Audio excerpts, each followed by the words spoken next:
So या so welcome all, स्वागत आहे सगळ्यांचं न्यू लेसन मध्ये, ज्याचं नाव आहे कॉन्फ्लिक्ट विथ दी मुघल, म्हणजे मुघलांसोबत संघर्ष. तो मुघलांसोबत संघर्ष कशा प्रकारे झाला ते आता बघूया. तो बघा, आपण लास्ट सेशन मध्ये आपण एक पार्ट बघितला होता की त्याच्या पार्ट मध्ये कसं होतं की आदिलशाहीने सिद्धी जोहरला पाठवलं होतं.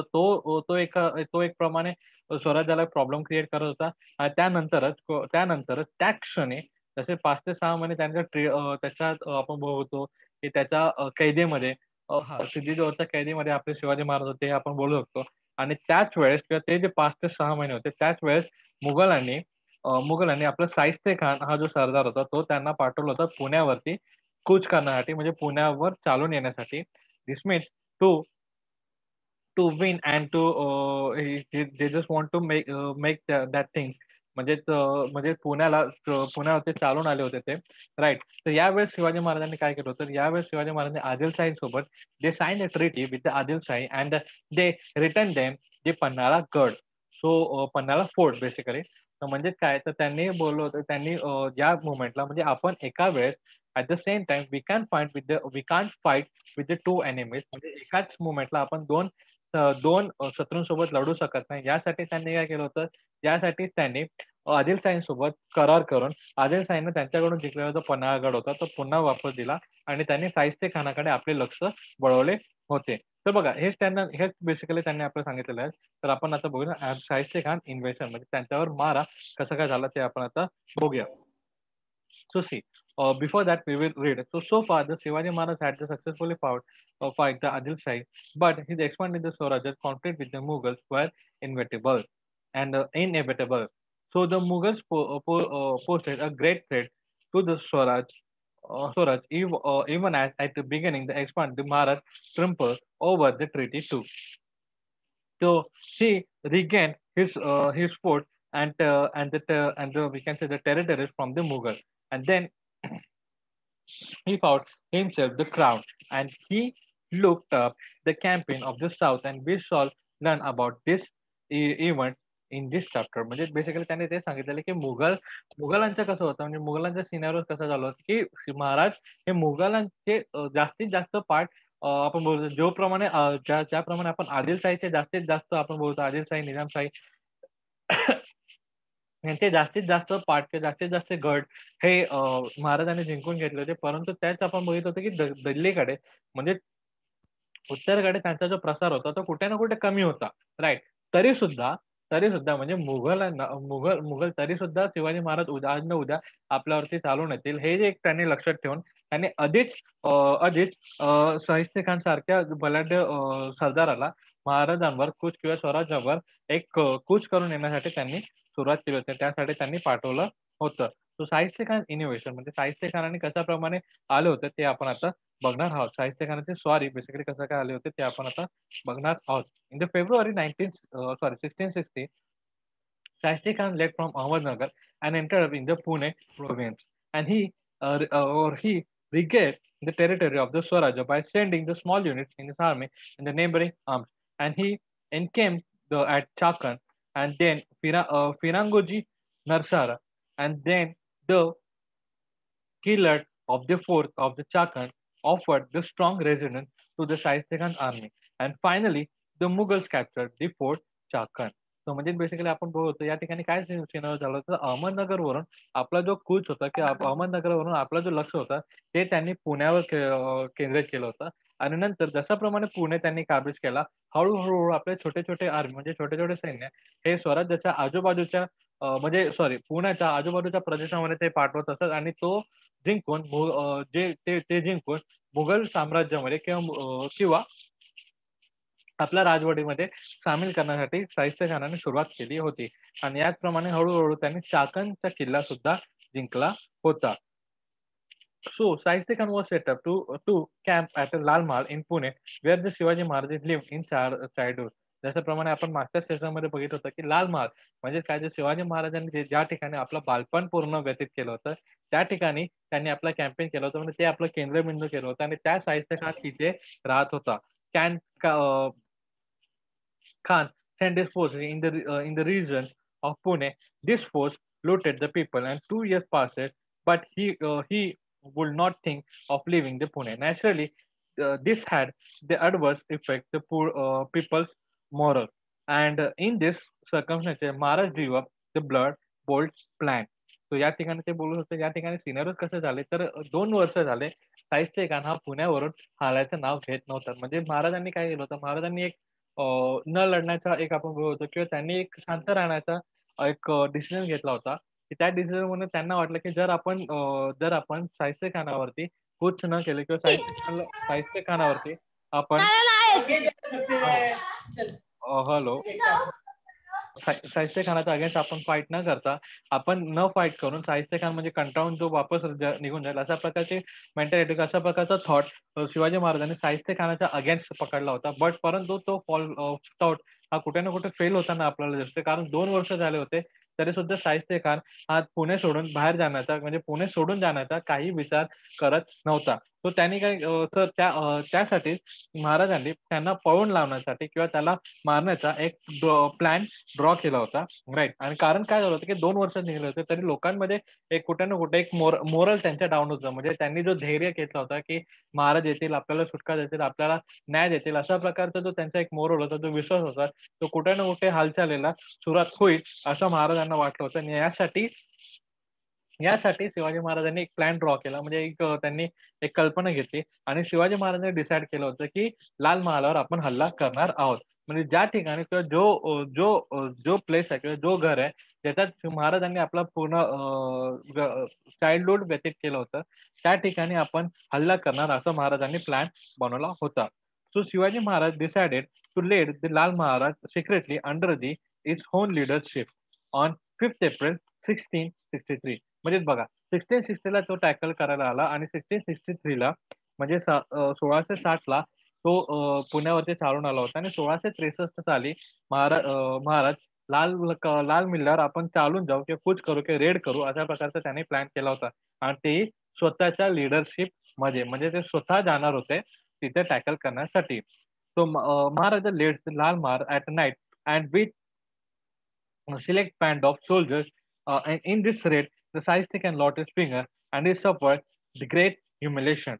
And he left the Pune and shifted his camp to the Aurangabad.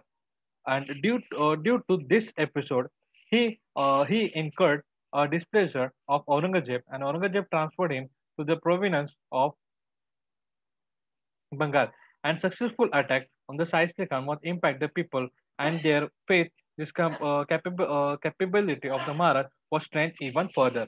म्हणजे काय झालं होतं की शिवाजी महाराजांनी आपल्याला सगळ्यांना ती स्टोरी माहिती आहे की शिवाजी महाराज लाल महालावर हल्ला केला होता आणि त्या हल्ल्यामध्ये किंवा त्या हमल्यामध्ये आपण बोलत होतो की शाहिस्ते खानाचे जे 4 बोट होते ते तुटले गेले होते, ते कापण्यात आणण्यात आले होते. शिवाजी महाराजांच्या तलवारांनी ते बोट कापण्यात आले होते आणि त्याचा जो त्या कारणामुळे किंवा त्याचा जो परिणाम होता हा शाहिस्ते खानावर जास्तीत जास्त झाला. मध्ये एक मेंटली आपण बोलतो ह्युमिलेशन म्हणजे त्याचा तिरस्कार म्हणजे हा तसं बोलत होतो आपण की शाहिस्ते खानानं खूप औरंगजेबाकडून ऐकावं लागलं किंवा त्याची खूप अशी ह्युमिलेशन त्याला सहन करावं लागला. खूप असं एक आपण जे बोलणं टोमणे जे आपण जे बोलतो ते बेसिकली त्यांना ऐकावं लागलं. ते त्याला सहन करावं लागलं आणि त्याला जो बंगालचा जो प्रोव्हिजन होता म्हणजे बंगालचा जो प्रदेश आहे हा त्यांना देण्यात आला होता.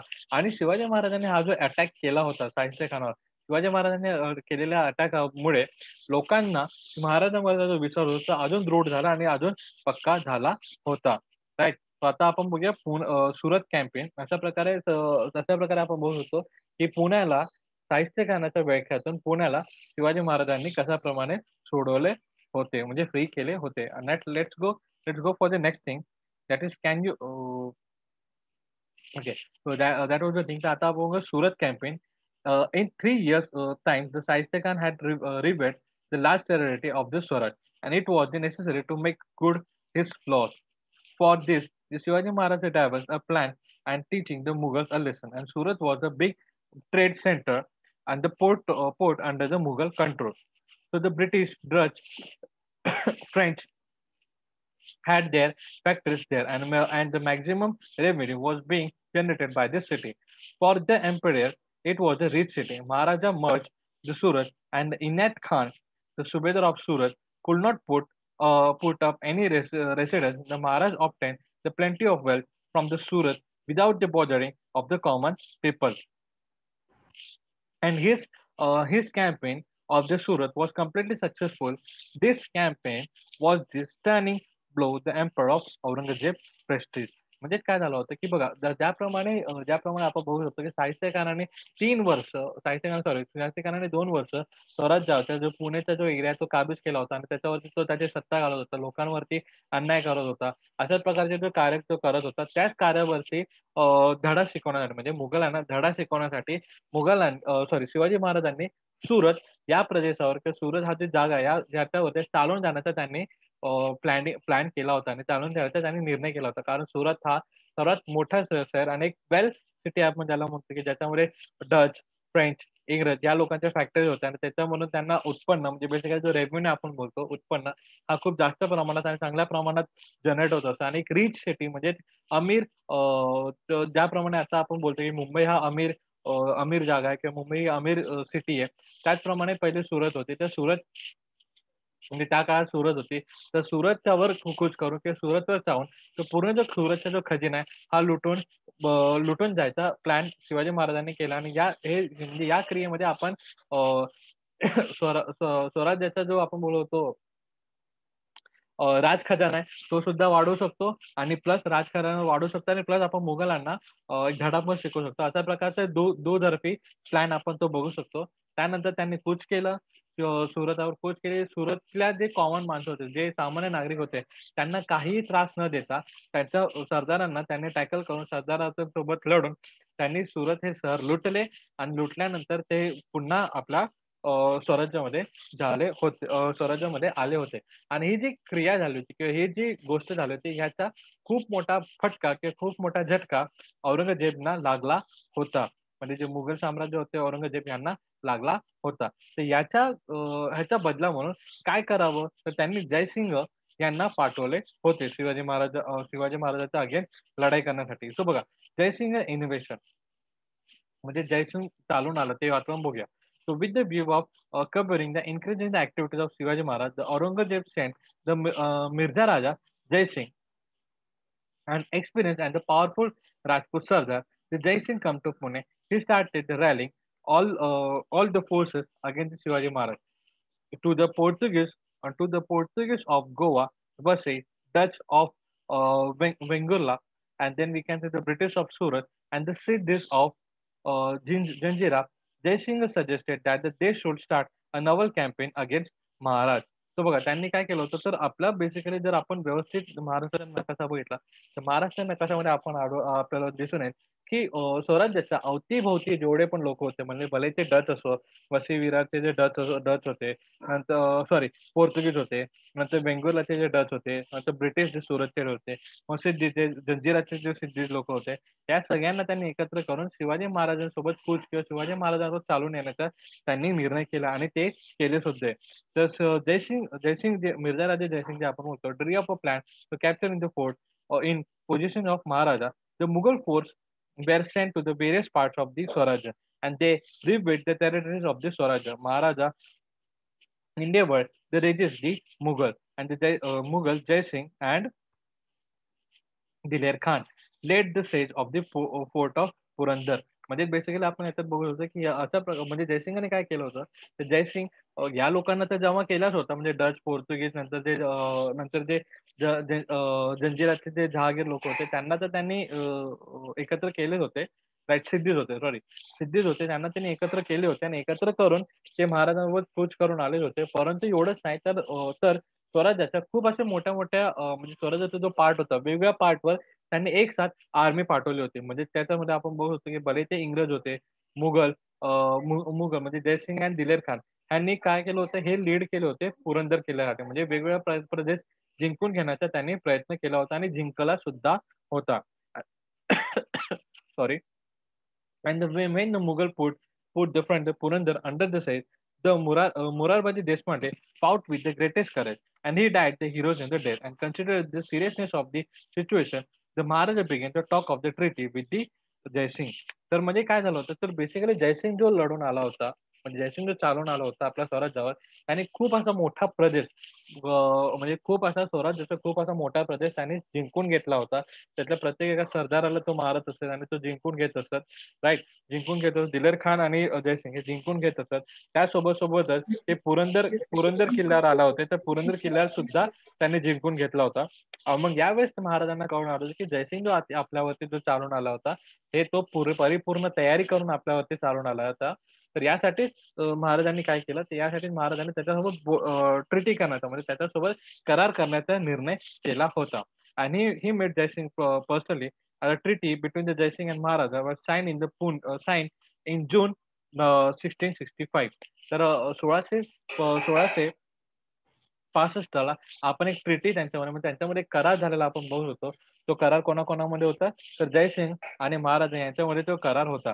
And it was non a the treaty of Purandar म्हणजे पुरंदरचा करार आपण त्याला असं म्हणत असतो. आणि या करारामध्ये in according with the terms of the treaty the Maharaja gave the Mughal the 23 of his forts and adjoining the territory yield and annual revenue of the 4 lakh horns.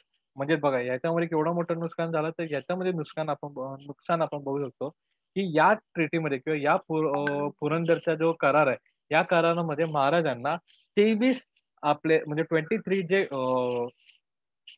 Fort, fort means what? तर 23 किल्ले आणि 23 किल्ल्यासोबत त्याच्या आजूबाजूला असलेला जो प्रदेश आहे तो आणि प्लस ₹4,00,000 4,00,000 हॉर्न्स जे आपण बोलतो 4,00,000 हॉर्न्स महाराजांनी जयसिंगला दिले होते. And he also assured the Mughal will help against the Adilshahi with the treaty he retreat by the Aurangzeb. तर प्लस त्या अगेन्स्ट जयसिंग काय वादा दिला होता? जयसिंग यांनी वादा दिला होता, की Mughal will Mughal also help to fight against ती आपण बघू शकतो आदिलशाही. तर अशा प्रकारचा एक थोडासा एक सिनारिओ तिथं आपण बघू शकतो. Just hold on. Let me see the point. हां. तर बघा याच्यामध्ये किल्ल्याच्या आणि आदिलशाही विरुद्ध मुघलांना मदत करण्याचे आश्वासने दिले होते आणि याचा औरंगजेबाने मान्यता दिली होती. So this this was the thing. Right. So आता आपण बघूया की Agra visit and except. So after the Treaty of the Purandar, the Jaising launched the campaign against the Adil Shahi. The Maharaja helped Jaising, but this campaign of Jaising was not successful. The Jaising and the Aurangzeb felt that the Shivaji Maharaj ought to be kept away and at least for some time from the Deccan politics. The Jai Singh proposed to Shivaji Maharaj that he should visit Agra and meet the emperor. म्हणजे काय झालं होतं, की बघा म्हणजे जसं आपण बघितलं होतं, की आदिलशाहीचा अगेन्स्ट जे आदिलशाहीचा अगेन्स्ट जे शिवाजी महाराजांचं आपण बघू शकतो, की दक्षिण साईडला जे राज्यसत्ता होते, त्या राज्यसत्ताच्या अगेन्स्ट लढण्यासाठी मुघलांना शिवाजी महाराज हेल्प करतील अशा प्रकारचा एक करार त्यांच्यामध्ये झाला होता पुरंदरामध्ये. तर तेच करार सोड गिव्ह मी अ